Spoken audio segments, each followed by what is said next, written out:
Hello everyone, we're going to be taking a look at number 1 from the August 2014 Regents, and starts off with a rational versus irrational question. It says, which statement is not always true? So for a question like this, there's really two ways you can go about doing it. You can kind of have the facts memorized on how these work out, whether it's rational times an irrational, all the different cases.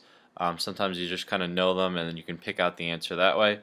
I think it's a little bit easier if you kind of go through each case by creating your own example. Um, so we'll start with choice 1. If I multiply the product of two irrational numbers, I could get an irrational result. That is true.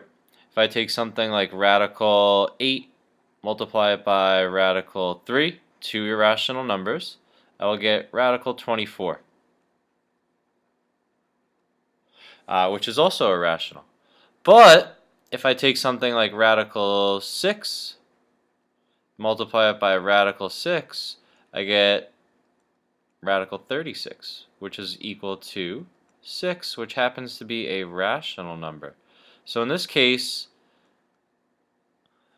which is right away choice 1, I have two different outcomes telling me that the original statement is obviously not always true.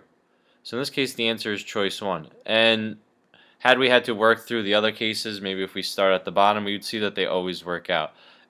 Multiplying two rational numbers, key word there, rational, anything that could be written as a fraction, any type of decimal, anything like that. Obviously, if you're multiplying two fractions together, you're always going to get a fractional result.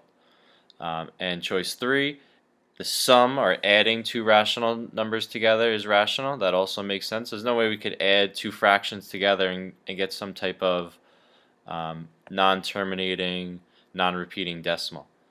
And choice 4, the sum of a rational number and an irrational number is irrational. Doing something like pi plus 1/2, the order's mixed up there, but you get the idea. A rational plus an irrational number, you're obviously always going to get an irrational result. Okay? Thank you for watching, and hopefully this helped.